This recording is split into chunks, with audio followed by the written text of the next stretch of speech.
రెచ్చగొడటానికి. So ఇవన్నీ ఏంటంటే చేతగాని చావలేని ప్రభుత్వం చేస్తున్నటువంటి దిక్కుమాలిన డైవర్షన్. మీరు అధికారంలో ఉన్నారు, 164 మంది ఉన్నారు, ఎవరు చెప్పారు? సనాతన ధర్మం కాకపోతే హిందూ ధర్మం మాత్రమే మాట్లాడాలి, హిందూ ధర్మం పాటించాలని చట్టం తీసుకురండి. ఎవడాపాడు మిమ్మల్ని? ఎవడైనా ఆపేదా? మనల్ని ఎవరు ఆపేదని మాట్లాడతారు కదా, చేయండి. మాట్లాడేదానికి, నిన్న మాట్లాడిన దానికి, ఇవాళ మాట్లాడిన దానికి పొంతన ఉండదు. ఏ ఒక్క ఇష్యూ మీద ఒక సింగిల్ స్టాండ్ ఉండదు. ఎంతసేపటికి ఏదో ఒకటి బట్టగాల్చడం, ఎదుటాడి మీద బురద చల్లటం, పబ్బం గడుపుకోవడం. మీరు అధికారంలోకి వచ్చి 120 రోజులు ఏం చేస్తారో చేయండి. అక్కడ ఇష్యూ జరిగిందిరా మగడంటే మీరు భుజాలు తడుకొని తెచ్చారు. మీకు చేతగాక వరద బాధితులకు ఇవ్వలేదంటే మీరేం చేస్తున్నారని మాట్లాడింది నేనా మీరా? ఎందుకు భుజాలు తడుకోవటం? మాట్లాడే కన్నా సహాయం చేయండి. అక్కడ సహాయం మీరు చేతగానే, మీకు చేత కాదని చెప్పండి, మేము చేస్తాం.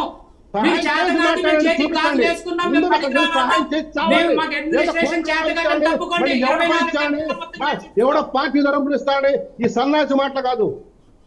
ఇచ్చాడో చచ్చాడో ఎవడో తెలియదు. ఇచ్చాడో చచ్చాడో ఎవరో తెలియదు. ఇదే ఇచ్చాడో చచ్చాడో కాదు. అదే ఉమెన్ ప్రొడక్షన్ సెల్ ₹1 ఇస్తామన్నది డీటెయిల్స్ దగ్గర నుంచి మాట్లాడతా నేను. ఊరికే ఎందుకు ఈవీఎం ప్రభుత్వం తెలుసారి కదే 2020లో రాష్ట్ర హైకోర్టు తీర్పు ఉంది. బట్టు దేవానంద జడ్జి గారికి తీర్పు ఉంది. శాంతిప్రసాద్ గారు శాంతిప్రసాద్ గారు ఓకే శ్రీధర్ గారు ఒక్క నిమిషం. శాంతిప్రసాద్ గారు, కృష్ణాంజలి గారు రెస్పాండ్. ఇక్కడ ఒక అంశం అండి, ఇక్కడ శాంతిప్రసాద్ గారు ఆవేశపడతారు, ఆయన ఇష్టము, మాకు అభ్యంతరం లేదు. వాళ్ళిద్దరు ఏమైనా మాట్లాడుకోవచ్చు, వాళ్ళిద్దరు రాజకీయ ప్రత్యర్థులు కాబట్టి. కాన్స్టిట్యూషన్ గురించి, సెక్యులరిజం దీని గురించి శాంతిప్రసాద్ గారు మాట్లాడారు. కాన్స్టిట్యూషన్ మనం రాసుకునేటప్పుడు ప్రియాంబుల్లో చాలా స్పష్టంగా, నేను ప్రియాంబుల్లో ఉన్న క్లుప్తమైనటువంటి విషయాలు అన్నీ కూడా చెప్పను. Sovereign, socialist, secular, democratic republic ప్రియాంబుల్లో కీటికలో మనం ఉపయోగించుకున్నటువంటి పదాలు. మనము ఆ విధమైనటువంటి విషయంలో మనము సెక్యులరిస్ట్ కంట్రీగా ఉండాలని అనుకుని మనకు ఆ విధమైనట్టు రాసుకున్నాం. లేదు మీరు మార్చేసి మీకు అవకాశం ఉంది, మొత్తం తీర్మానం చేసేసి డిక్లరేషన్ చేసినంత ఈజీ కాదండి.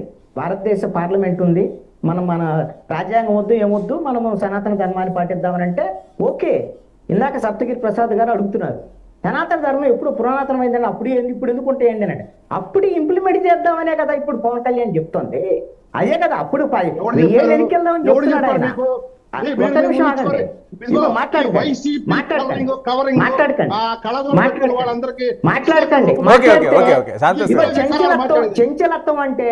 చెంచలత్వం అంటే నాకు కోపం వచ్చింది కదా.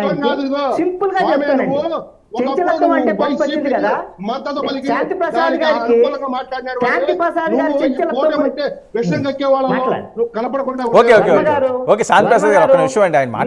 చేసేటప్పుడు నేను ఒకటే చెప్తాను. ఓకే శాంతిప్రసాద్ గారు మీరు మాట్లాడుతున్నప్పుడు మీరు చాలా వినండి. శాంతిప్రసాద్ గారు, ఎవరికైనా ఒకటే రూల్, మీరు మాట్లాడుతున్నప్పుడు వాళ్ళు ఒక్క మాట మాట్లాడారు, మీరు చాలా అంశాలు మాట్లాడారు. సో వాళ్ళు మాట్లాడేవాడు మీకు నేను ఇస్తాను కదా.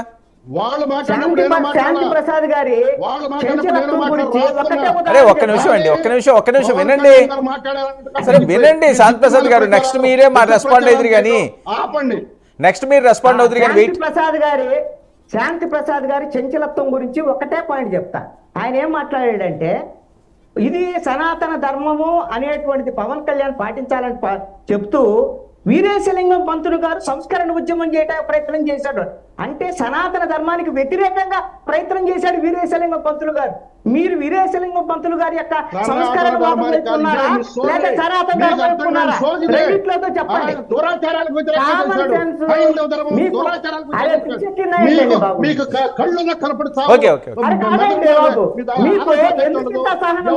కనీసమైన పరిజ్ఞానం లేదు.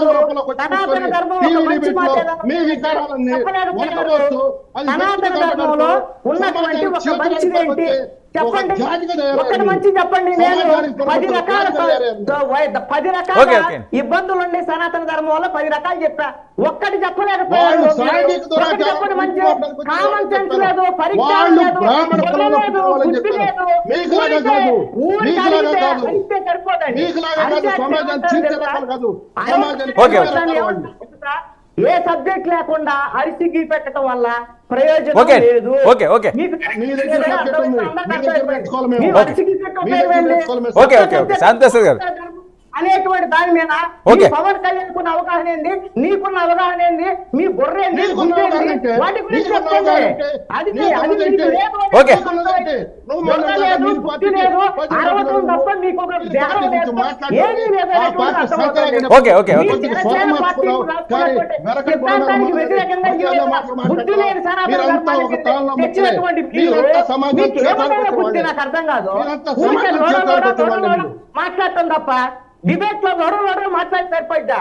ఒక పాయింట్ టు పాయింట్ మీ ఇద్దరు ఇష్టారాజ్యాలుగా మాట్లాడకూడదు. ద్రోణాలు కాదు. ఇదే సనాతన ధర్మం లేకపోతే పవన్ కళ్యాణ్ టికెట్ వచ్చిందా? మా ఇద్దరికి డిబేట్ పెట్టండి. Okay. Okay. Pawan Kalyan declaration మీద వారాహి డిక్లరేషన్ మీద 99 ఛానల్లో ఇది శాంతి ప్రసాద్ గారితో ఓకే. 1-to-1 డిబేట్ కి నేను రెడీ. ఆయన ఇష్టం వచ్చినప్పుడు పెట్టుకోమని 1-to-1 డిక్లరేషన్ మీద వెళ్దాం. నీలాంటి okay, okay, okay, okay, okay. Shantaprasad garu, Shantaprasad గారు, ఓకే, శాంతప్రసాద్ గారు, ఒక్క నిమిషం. కృష్ణాంజలి గారు, శాంతప్రసాద్ గారు, శాంతప్రసాద్ గారు, శాంతప్రసాద్ ఒక్క నిమిషం. రన్నింగ్ కామెంటరీ ఓకే, ఒక్క నిమిషం. కృష్ణాంజలి గారు, కృష్ణాంజలి గారు, ఒక్క నిమిషం. శాంతప్రసాద్ గారు, శాంతప్రసాద్ గారు, శాంతప్రసాద్ గారు, దీని మీద మీకు పూర్తిగా అవగాహన ఉంటే ఆయన ఒక డిబేట్కి 1-to-1 దీని మీద చర్చిద్దాం అంటున్నారు. ఓకే, మీకు నచ్చితే యాక్సెప్ట్ చేయండి, లేకపోతే మీరు పాయింట్లోకి రండి. ఒకటి చెప్తున్నాను సార్, ఆయన చాలా ఘనంగా చెప్పిన మాట, రాజ్యాంగ పీఠికలో సావరిన్ సోషలిస్ట్ సెక్యులర్ రిపబ్లిక్ అనేది. కానీ ఇంకో పదం మర్చిపోయాడు పాప, డెమోక్రాటిక్. రాజ్యాంగ పీఠికలో డాక్టర్ బిఆర్ అంబేద్కర్ రచించిన దాంట్లో ఉన్నది sovereign democratic republic only. Socialist secular అనే పదాలు లేవు. మీకు తెలియకపోతే మీరు కొద్దిగా చదువుకొని రండి. అది 42nd అమెండ్మెంట్ ద్వారా, కాన్స్టిట్యూషన్ అమెండ్మెంట్ ద్వారా ఉందా లేదండి చెప్పండి, నాకు అర్థం కాదు. మీరు ఉందా లేదా రాజ్యాంగంలో మనం వినండి.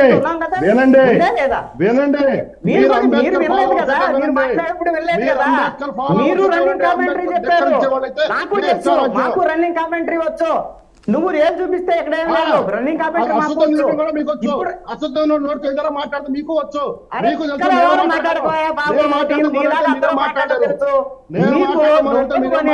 లేదు. మీకు ఒక పార్టీకి సంబంధించినటువంటి విషయంలో, ఒక సిద్ధాంతం లేని వ్యవహారంలో ఒక పార్టీగా ప్రశ్నించినప్పుడు మీకు సమాధానం చెప్పడానికి మీ దగ్గర సమాధానం లేనప్పుడు మాత్రమే ఇలాంటి మాటలు వస్తాయి. మీ దగ్గర సమాధానం లేనప్పుడు మాత్రమే వస్తాయి. సోషలిస్ట్ సెక్యులర్ పదాలు ఉన్నాయా? ముందు అది మాట్లాడు. ఇప్పుడు ఉన్నాయా చెప్పండి. ఇప్పుడు రాజ్యాంగంలో పీఠికలో ఉన్నాయా లేవా చెప్పండి. మీరు లేవని చెప్పండి, లేవండి. మీరు సవాల్ చేయండి. ఇప్పుడు ఉందా లేదు? ఇప్పుడు మనం భారత రాజ్యాంగం ప్రకారం ఇప్పుడు మనకు ఉందా లేదని చెప్పండి. ఏడుస్తారు, క్వశ్చన్ చేస్తే ఏడుస్తారు. ఇప్పుడుందా లేదా, ఇప్పుడుందా లేదని. ఇప్పుడుందా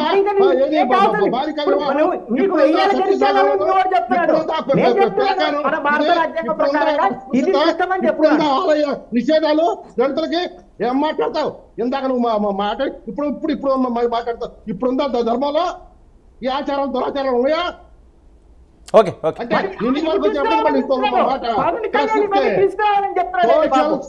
సనాతన ధర్మం తీసుకురావాలి అంటే ఇవన్నీ వస్తాయి. ఇవన్నీ ఇంప్లిమెంట్ చేయాలంటే రేపొద్దున వస్తారు. మరి సనాతన ధర్మం అది కావాలా వద్దా? నేను ఒకటి అడుగుతాను, మీకు సనాతన ధర్మం కావాలా, వీరేశలింగ పంతులు గారు తీసుకొచ్చినటువంటి సంస్కరణలు కావాలి? శాంతప్రసాద్ గారు, శాంతప్రసాద్ గారు, అది సమాజం చూసుకుంటే సమాధానం చెప్పాల్సిన అవసరం మాకు లేదు. నువ్వు నీ విషయ ప్రజలు చేసుకో. నేను ఇష్టం నువ్వు ఊరే. ఓకే, శాంతప్రసాద్ గారు, శాంతప్రసాద్ గారు, కానీ సమాజం ఏ దిశగా వెళ్ళాలో దాని గురించి చాలా మంది సమాజ ఉద్ధారకం చేశారు. అవన్నీ జరుగుతాయి. ఓకే, శాంతప్రసాద్ గారు, శాంతప్రసాద్ గారు, నాకు స్ట్రైట్ గా సమాధానం చెప్పండి. ఈ రోజు సెక్యులర్ పదాలు రాజ్యాంగంలో ఒరిజినల్ పీఠిక సరే, ఓకే, వినండి. తప్పించబడినవి. ఈ రోజు వినండి ఈ రోజు పవన్ కళ్యాణ్ గారు మాట్లాడిన అంశాలు, ప్రస్తావించిన అంశాలు, ఈ డిక్లరేషన్ ఇదేనా మీ స్టాండ్? ఆయన స్పష్టంగా చెప్పాడు, ఇంకా ఆయన పడపోతే నిలిచాడు. ఒక సనాతన హిందూ ధర్మాన్ని పాటించే వ్యక్తిగా అన్నారు. అది జనసేన పార్టీ అని చెప్పలేదు, తన డిప్యూటీ సీఎం హోదాలో మాట్లాడదని చెప్పలేదు. వినపడకపోతే, మీకు కనపడకపోతే బాధ్యత. వినపడడం కనపడడం అంశం వినండి, కాదండి, అందరికీ వినండి, కనిపిస్తుంది కనిపిస్తుంది. వినండి. సో ఇదే నా స్టాండ్, ఈ వినండి, విధంగా ముందుకు వినండి. సాగుతారా అని. వినండి వర్మ గారు, వినండి. నేను సనాతన హిందూ ధర్మాన్ని పాటించేవాడికి నేను కూడా కోరుకునేది అదే. సనాతన హిందూ ధర్మాన్ని పాటించే ప్రతి వాడు కోరుకునేది అదే. హైందవ దేవాలయాలు ప్రభుత్వ కబ్జాల నుంచి బయటికి రావాలా, స్వయం ప్రతిపత్తితో వాడి ధర్మాచారాలు పాటించుకునేలా ఉండాలా. క్రైస్తవులకు ఎట్లా ఉందో, శాంతి ప్రసాద్ గారు ఇక్కడ ఒక్క విషయం, సనాతన ధర్మాన్ని పాటించొద్దు అనే అంశం కాదు, ఇందులో ఎటువంటి వివాదాలకు ఇంకా ఏమైనా వెళ్తాయేమో, అది వేరే రకంగా టర్న్ తీసుకుంటుందేమో అని కదా చాలా మంది ఆందోళన. పార్టీ ఎవరికాలు పాటించుకోవడంలో తప్పలేదు, అది ఒక మేధావులు ఉన్నారుగా, సమాజాన్ని అలర్ట్ చేసే మేధావులు, విజిల్ బ్లోవర్స్ చాలా మంది ఉన్నారుగా, మాట్లాడతారు వాళ్ళు. అప్పుడు మాట్లాడతారుగా. కృష్ణారావు గారు ఒక్కటే పాయింట్ అండి, చెప్పండి. ఒకటి ఇది ఈ డిక్లరేషన్, ఇది జనసేన డిక్లరేషన్ కాదు, డిప్యూటీ సీఎం గా వాళ్ళ కూటమి డిక్లరేషన్ కాదు, ఒక పవన్ కళ్యాణ్ వ్యక్తిగతమైనటువంటి నిజంగా వాడు సనాతన ధర్మం లేకపోతే సనాతన ధర్మం బోర్డు